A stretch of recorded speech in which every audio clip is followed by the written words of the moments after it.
Hello, my name is Liz Walker of Youth Wellbeing Project, and this is Jenny Hoey with me here again tonight. So glad you could join us, and wherever in the world you are, we'd love it if you pop in the comments where you're from, and if you have any questions, please don't hesitate to ask. But I'm really excited about tonight.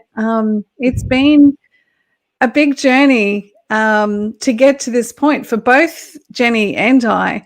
But Jenny's going to share something from the heart tonight, because every time we do things in this space, when you find people who are passionate about working in a particular area, we ask the question, what's your why? Why do you do what you do? What drives you? What's your passion? Tonight we're going to hear a little bit more about Jenny's story and how she ended up being okay to share it. Jenny. So really it started with my little boy starting school last year. And that's when I started the group, because I was concerned and a bit confronted at how few parents around me understood the risks online.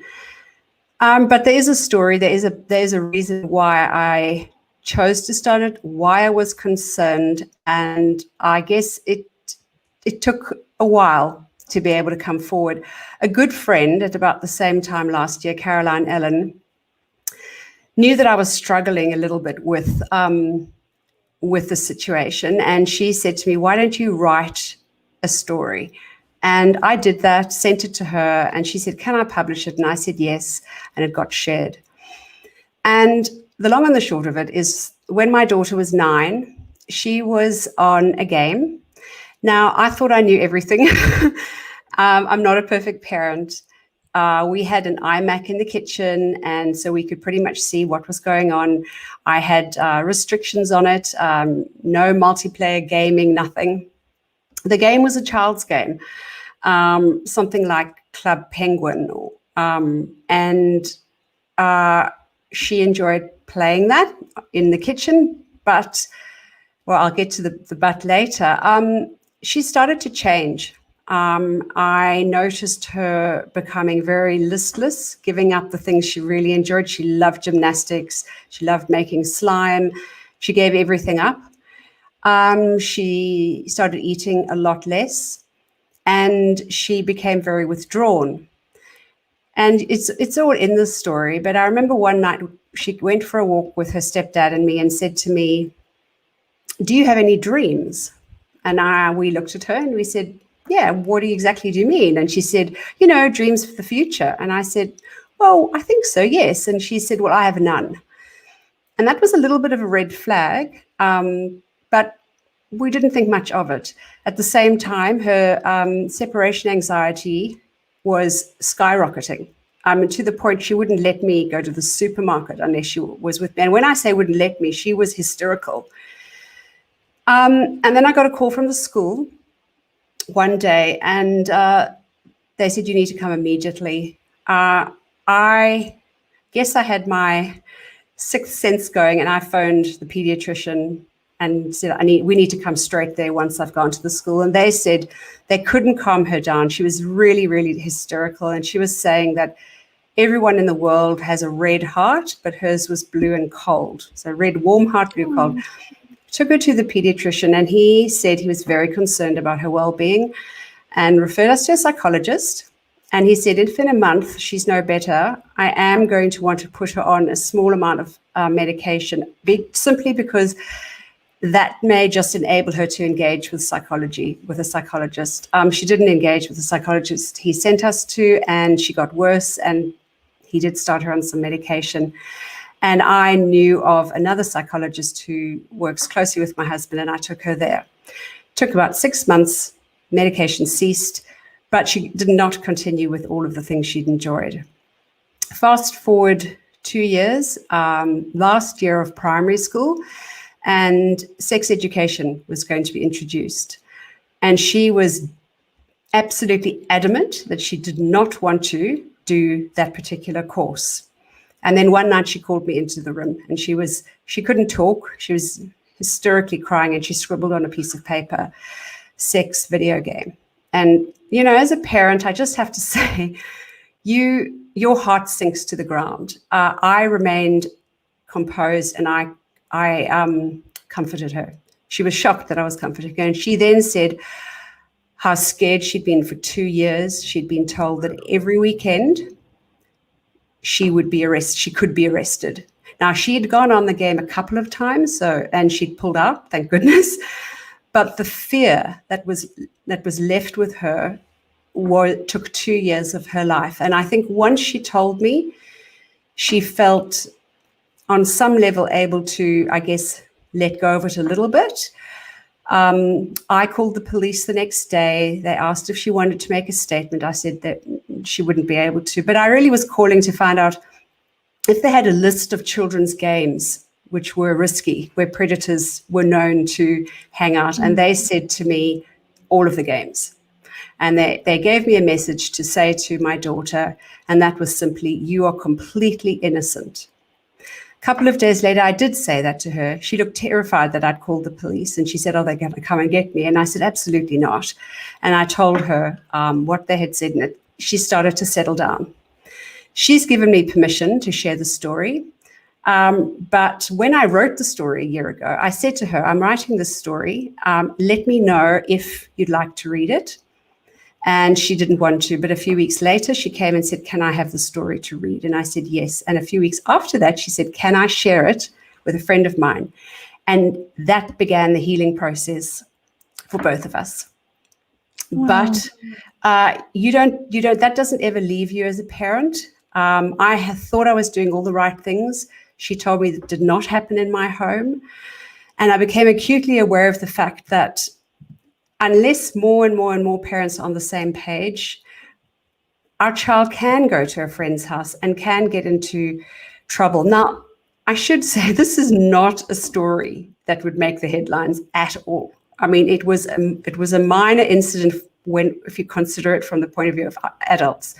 But for her, nevertheless, whoever it was on the other side of that screen scared her to the extent that it took 2 years out of her life, and probably longer. She now has no memory of it. But I guess this story has opened up the ability for us to be able to sometimes talk about it, and it's also opened up her healing process. She's learned to forgive herself, because the one thing she said is, Mummy, none of the messages include the fact that you feel so ashamed. Yeah. Now, as a parent, I felt ashamed. And it has taken me a long time to be able to stand up and say, I have to put that behind me if I hope to reach any other parent. And the passing of Colln Kartchner did that for me. I tuned into the celebration of his life yesterday, and I thought, Jenny, enough. Just take an example from the people, because he interviewed a lot of people who were being very brave and very honest. And I thought, just take that example and use it and stop hiding. And so that's why we're here tonight. Yeah. That's so powerful. I mean, you shared your story not only with Carol and Ellen, and she's a child psychologist, isn't she? She's a social worker, but she really is, I'd say, like a parent coach. Right. So, you shared it with her, and then we did actually share it on the Porn Resilient Kids website. So I'm just going to pop that in the chat as well, so our listeners can go and read that later. But, tonight's the first night that you've publicly owned it. That's right. You shared it the other day on you mentioned at the start that the parent group that you started, which is now known as Not My Kid, and it's attached to the Porn Resilient Kids Facebook page. So if you're a parent and you want to find your inner brave, you want to share your story, you want to ask questions, you want support, Not My Kid is the space that Jenny helps parents navigate. We've got parents sharing all sorts of articles and chipping in. And, you said something quite profound there. It was the shame that stopped Charlotte from wanting to share it, but it was also the shame that stopped you from wanting to share it and own that story as well. That's shame. Right. is a horrible thing, but we can overcome so much of that by speaking up, by actually just opening our mouth. And we're all in this together.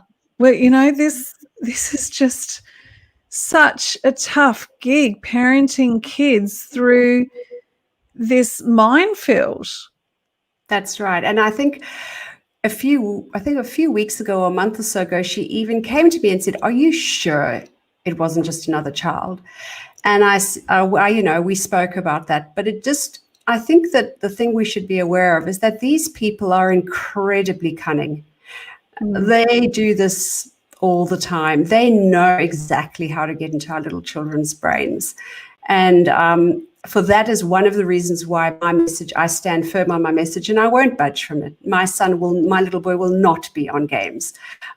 Just because, like we said last week, she was curious. And that was what I said to her. I said, "You were just a curious little girl, and someone popped up in a chat and you were like, okay, let me see what's going on there." And unfortunately, it's great that children are curious, but unfortunately, the internet does not provide for that level of curiosity. That's right. The porn industry is waiting to jump on our children. All predators, in my opinion, are using porn extensively. Those two, porn, predators, are the reason our children are unsafe. Yeah. Yeah. And, there's just so many opportunities for them to not get it right. And, as we talk about helping kids navigate their online experience, I mean, what is navigating? What does that look like for a kid under the age of, 14, 15, who's still, and our message is increasingly, we're getting a lot stronger in saying, look, if you can delay giving your kids a smartphone until at least the end of high school, please do. Their brain development will thank you for it. But what does navigating safely online look like for a kid who doesn't yet have all of those abilities to put on the brakes? That's right. And the ability to know that they can come to their parents for anything.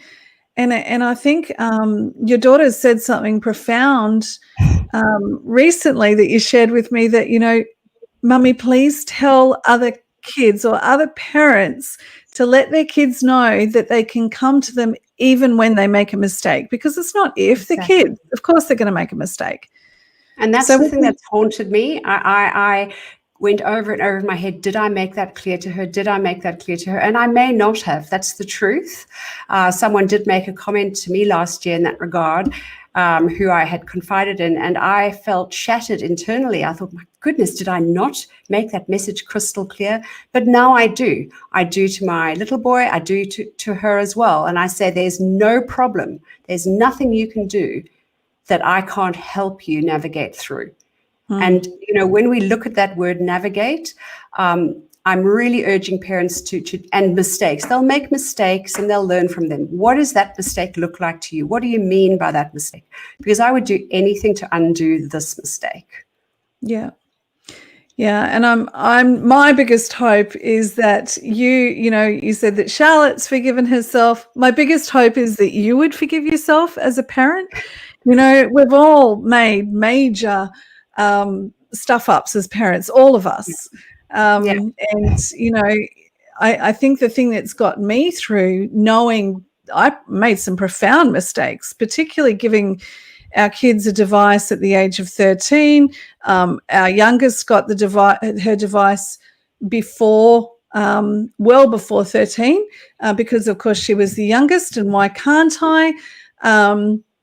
And the issue is we have to make sure that we cut ourselves some slack. We can only do what we know at the time. That's become my catchphrase in reflections of the amount of times that I stuffed up as a parent. It's like, we can only do what we know at the time. And I'm hoping that you can also, echo those words. We can only do what we know at the time. Well, I have felt very strongly that starting the group and,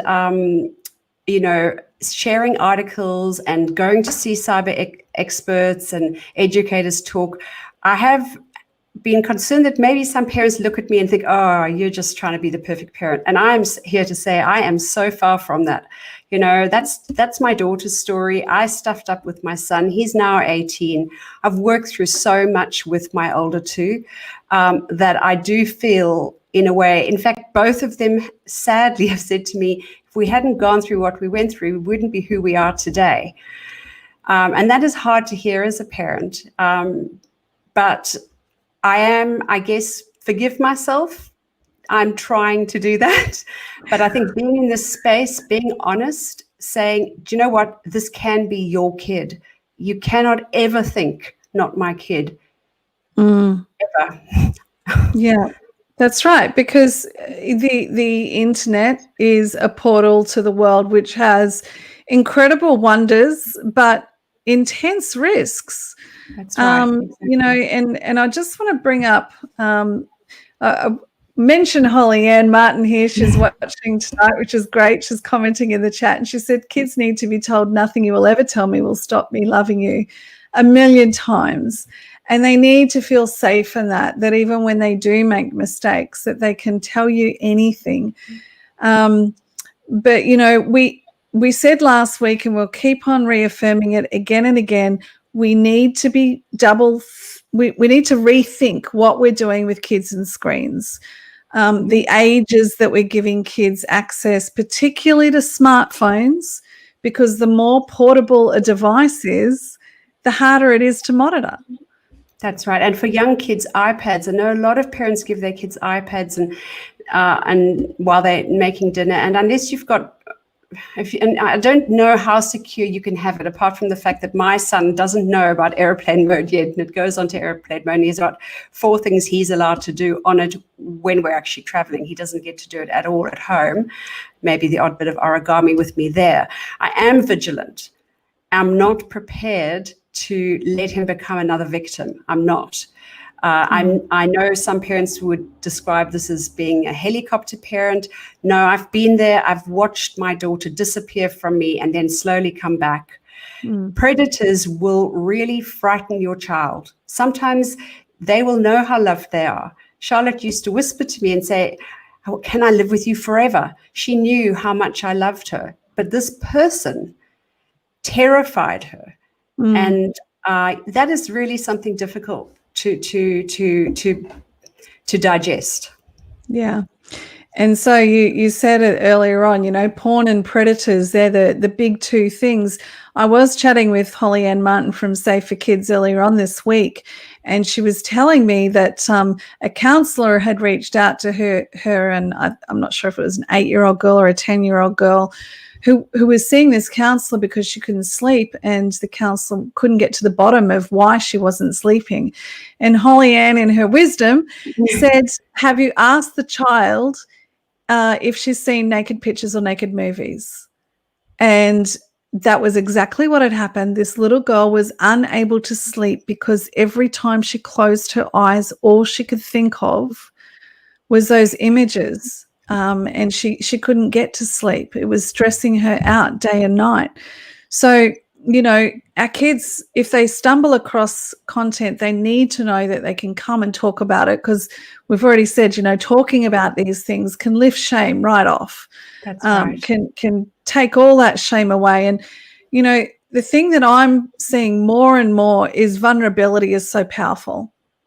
Yeah, I think so. We have seen Hollywood blitzed up to the moon and back. You know, we've seen the fake, we've seen the facades, we've seen the BS. People just want authenticity, and our kids need to know that they can be authentic with their parents. And parents, if you've got a story, you want to write in and share it with us and begin that healing journey by sharing your story anonymously, please do.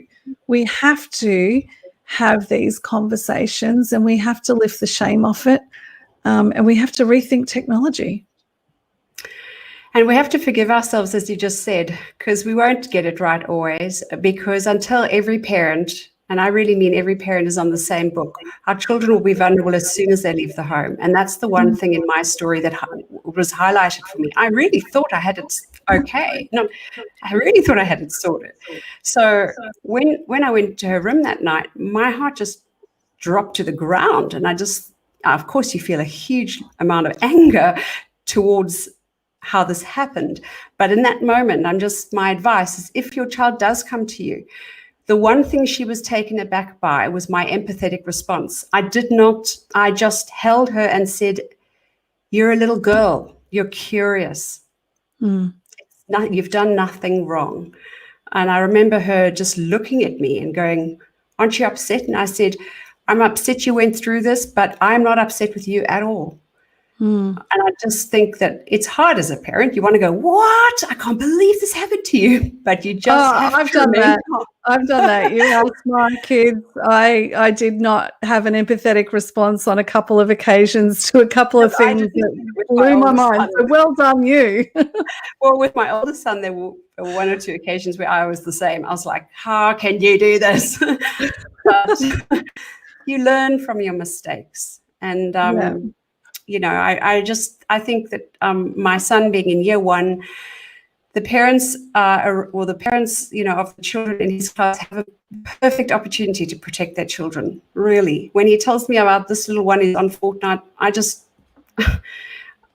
I'm speechless. I just think, no, there's a lot of information out there now.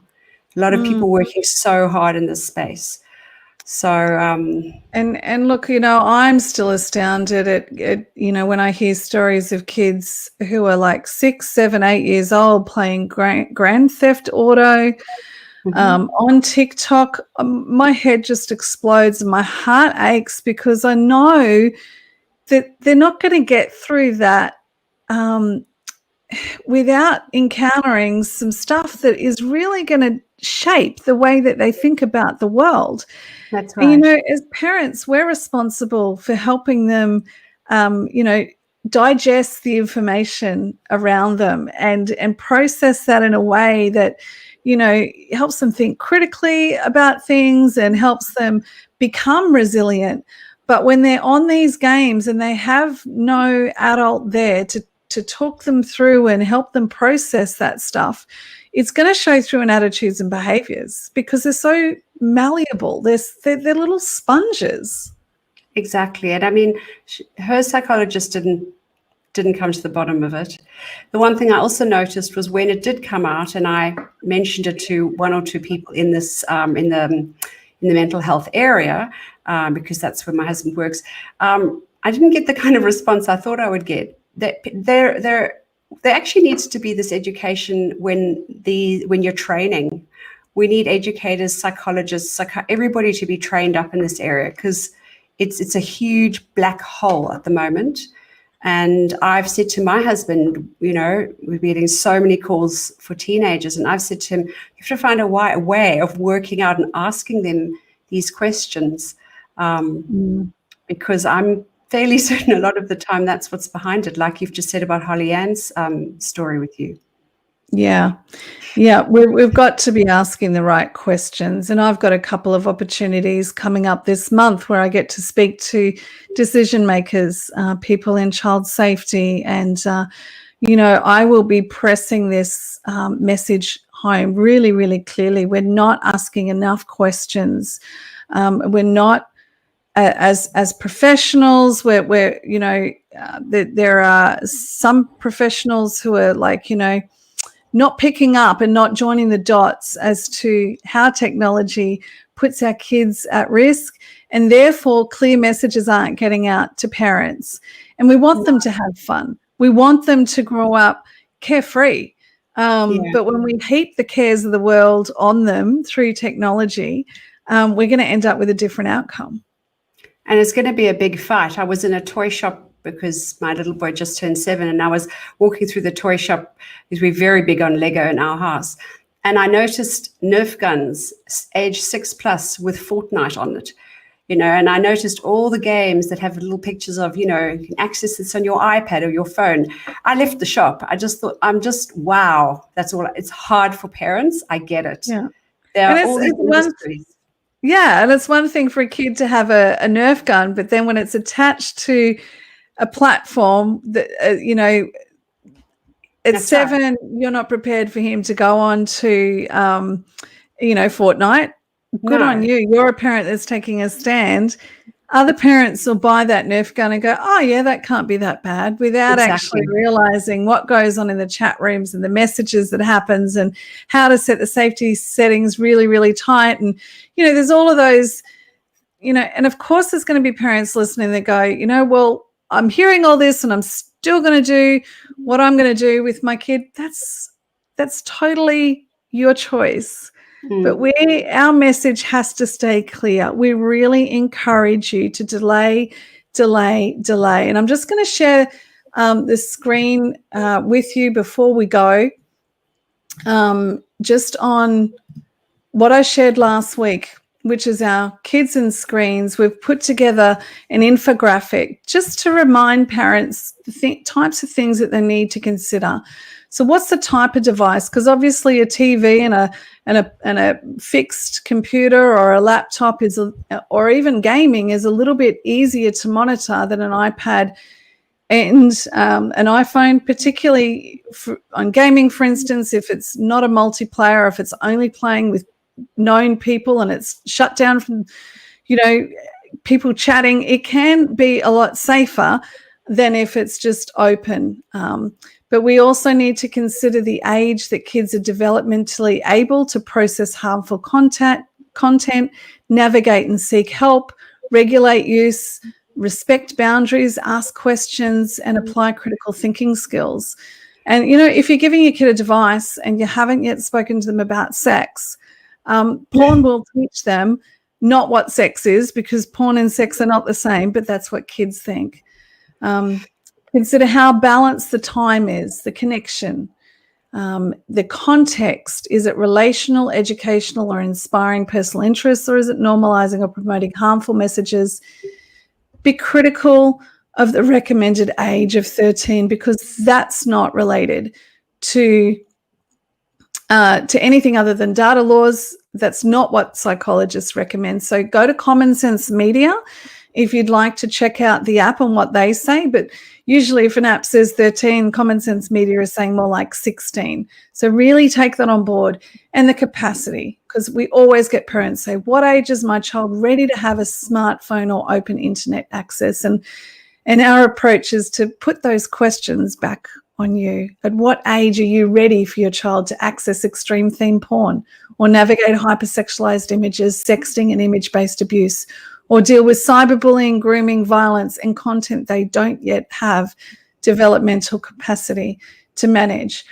So I encourage you to access this on our site and